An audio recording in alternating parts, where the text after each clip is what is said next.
उत्तर प्रदेश के मुख्यमंत्री योगी आदित्यनाथ जो है वो ललितपुर आ रहे हैं। पूज्य संत मुरारी बापू की कथा श्रवण करने के लिए भी आ रहे हैं, साथ साथ यहाँ ललितपुर में समीक्षा मीटिंग भी वो करेंगे।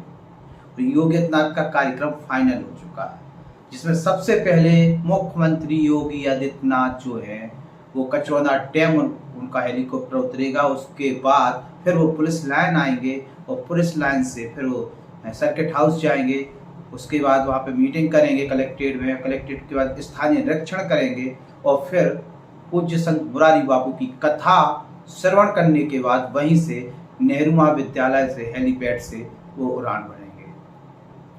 कार्यक्रम तो आ गया है, मुख्यमंत्री आ रहे हैं, लेकिन सवाल ये खड़े होते कि ललितपुर के जो मुद्दे हैं उस पर क्या मुख्यमंत्री संज्ञान लेंगे। खास तौर से जो बाबा का बुलडोजर के नाम पर बड़ा प्रचार किया जा रहा था, चर्चाएं हो रही थी, उस पर कुछ कार्रवाई भी होगी कि नहीं होगी।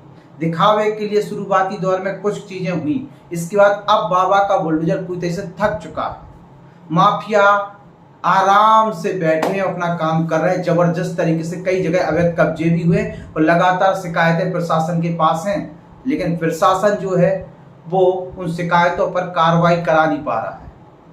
एसडीएम आदेश तो कर देते हैं, इम्प्लीमेंट नहीं करा पा रहे हैं। ऐसे अधिकारी जो आदेश तो कर देते, जब अपने आदेशों का पालन नहीं करा पा रहे तो फिर उस कुर्सी पर ही क्यों बैठे हुए। और ललितपुर डीएम क्या कर रहे हैं? मुख्यमंत्री योगी आदित्यनाथ क्या ललितपुर में एक जनता दरबार लगाएंगे?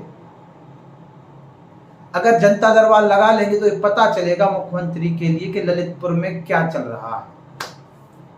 दूसरी, गड्ढा मुक्त का नारा योगी सरकार बनने दिया था, चुनाव के पहले गड्ढा मुक्त किए गए, इसके बाद भी ललितपुर में बड़े पैमाने पे गड्ढे हैं।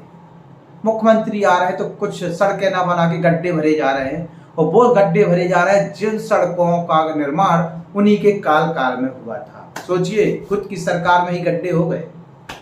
ललितपुर सर्किट हाउस से आप निकलेंगे तो गड्ढे भरे हुए आपको नजर आने लगे होंगे। यहाँ पर गड्ढे थे, अब उन्हें टिकियां लगाई जा रही हैं और बहुत सारी टिकियां लगा दी गई हैं।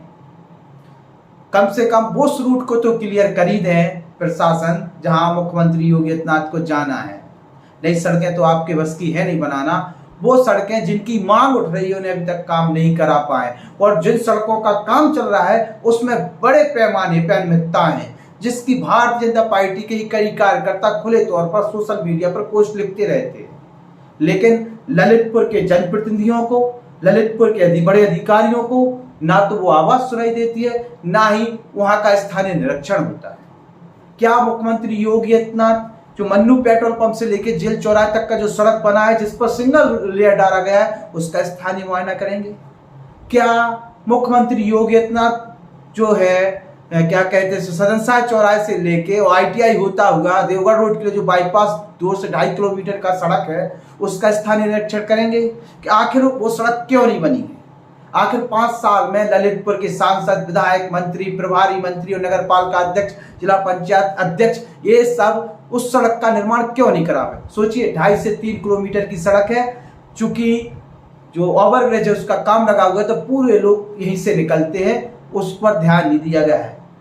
ललितपुर बस स्टैंड से लेके और राजघाट या कहेंगे पिसनारी तिगड्डा तक का तकरीबन 1 किलोमीटर से भी कम का रोड जो है वो पूरी तरीके से जमींदोज हो चुका है, और उसके लिए अभी तक कोई काम नहीं किया गया। तमाम नेताओं से कहा गया, तमाम अधिकारियों से कहा गया, उन्हें पता भी है, लेकिन काम नहीं कर पाए। सड़कों में बड़े पैमाने पर अनियमितता और बड़े पैमाने पर ललितपुर में कई सड़कें खराब हैं, जिसको लेके जनप्रतिनिधियों को सब पता है, कहने के बाद भी काम नहीं करा पाए। जनता, जब चुनाव था तो जनता कह रही थी कि मैं संबंधित जो प्रतिनिधि हैं उन्हें वोट नहीं दे रही, मैं मुख्यमंत्री योगी आदित्यनाथ को वोट दे रही हूं या दे रहे हैं। सब जगह प्रत्याशी मुख्यमंत्री योगी आदित्यनाथ ही थे। अब योगी आदित्यनाथ जो है वो ललितपुर आ रहे हैं और अपने चुने हुए प्रत्याशी से ललितपुर की जनता ये पूछना चाहती है, चाहे वो मुख्यमंत्री हो, चाहे ललितपुर के जो नेता है जो मुख्यमंत्री के चेहरे लगाकर वोट मांगने के लिए गए थे, आखिर पिसनारी का सड़क क्यों नहीं बन पाया अभी तक? आखिर आईटीआई का सड़क कब बनेगा? ललितपुर की जनता कितनी परेशान है, क्या यहाँ के जनप्रतिनिधि और उत्तर प्रदेश के मुख्यमंत्री योगी आदित्यनाथ को पता है? आखिर इन जो समस्या इस पर संज्ञान लिया जाएगा।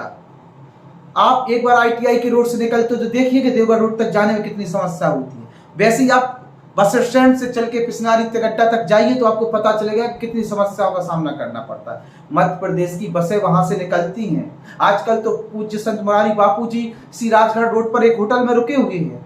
रोज लोग जो बाहर से बड़े बड़े विदेशी आए हैं, गुजरात के लोग आए, वो टैक्सियों में उसी पे बैठ के जाते हैं। कितनी समस्या, कितनी छवि जिले की खराब हो रही है, कितनी छवि प्रदेश की खराब हो रही है। मध्य प्रदेश के लोग आए दिन यही कहते होंगे कि मध्य प्रदेश में तो अच्छी सड़क है, अंदर ललितपुर में जाते हैं कितनी सड़क दिखती है। ना तो यहाँ के चेयरमैन को शर्म आती है, ना यहाँ के विधायक को शर्म आती है, ना यहाँ के प्रभारी मंत्रियों को शर्म आती है, ना मंत्री, ना विधायक, ना सांसद, ना यहाँ के चुने हुए खास तौर से वो जिन्होंने जनता ने वोट दिया है, और वो नेता जो पदों पर हैं, सत्ता में, खास तौर से संगठन में, जो सुबह से शाम कहीं ना कहीं किसी न किसी कार्यक्रम में आपको नजर आ जाएंगे, लेकिन जन समस्याओं को लेकर एक खामोश रहते हैं। देखते हैं मुख्यमंत्री योगी आदित्यनाथ, जिन्हें ललितपुर की जनता ने बहुत प्यार दिया, प्रचंड बहुमत दिया और हर पायदान पर भारतीय जनता पार्टी के कार्यकर्ताओं को बैठाया। आखिर क्या गलती है ललितपुर की जनता की जो ललितपुर की जनता के बीच के शहर के बीचों बीच की सड़कें नहीं बनवा पाएंगे? क्या कमी है? आखिर नगर पालिका से विधायक, सांसद, मंत्री, प्रभारी मंत्री काम क्यों नहीं करा पाए? और डीएम क्या करा रहे हैं? क्या ललितपुर डीएम को कुछ दिखाई नहीं दे रहा है? समस्याएं दिखाई नहीं दे रही हैं?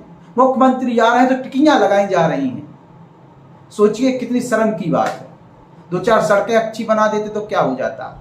इन्हीं सड़कों पर अगर डंबीकरण कर दिया जाता तो क्या अच्छा हो जाता? पूर्व में हुआ है ना, फिर क्या दिक्कत हो रही? आज आप किसी मोहल्ले में चले जाइए, पुरानी जो सड़कें बनी बनाई उनको और अभी तक नवीनीकरण नहीं कर पाए, उनके गड्ढे नहीं भर पाए हैं। सोचिए क्या स्थिति है। ललितपुर में कई विकास के कार्य के प्रोजेक्ट चल रहे हैं, लेकिन जो समस्याएं सामने हैं, जिन पर आवाज उठाई जा रही है, उन समस्याओं का निदान कराने में नाकाम है योगी के रूप में यहाँ के विधायक, यहाँ के मंत्री, यहाँ के सांसद, यहाँ के प्रभारी मंत्री। क्या कहें, जनता ने तो आशीर्वाद दे दिया है, लेकिन जब जनप्रतिनिधि कुछ करा नहीं पा रहे हैं तो आप सोचिए, 1 किलोमीटर की सड़क नहीं बनवा पा रहे, 2 किलोमीटर की सड़कें नहीं बनवा पा रहे, गड्ढे नहीं भरवा पा रहे, तो जनप्रतिनिधि किस लिए बनाई जाती है? केवल पंगतें खाने के लिए, धार्मिक कार्यों में पहुंचने के लिए, धार्मिक अनुष्ठान में पहुंचने के लिए। जन समस्याओं से आपको कोई लेना देना नहीं। और अगर कोई विपक्ष किसी मुद्दे को उठा दे तो कहा जाता है कि विपक्ष राजनीति कर रही। शर्म आनी चाहिए उन लोगों को जो कहते हैं कि विपक्ष राजनीति कर रही है। विपक्ष जनता के मुद्दे पर खड़ी हो रही है और आप लोग मुंह छुपाकर भाग रहे हैं। थोड़ी बड़ी शर्म अगर बची भी हो, और हम तो कहेंगे मुख्यमंत्री संज्ञान स्वयं लें। ललितपुर की जनता बहुत परेशान हो रही है और ललितपुर में माफिया हावी है प्रशासन के ऊपर, नेताओं के ऊपर। कोई अधिकारी काम करने की इच्छा करता है तो उसे संगठित होकर हटा दिया जाता है। शर्म आनी चाहिए। नमस्कार। हमारे YouTube channel the Bundelkhand post को सब्सक्राइब करें।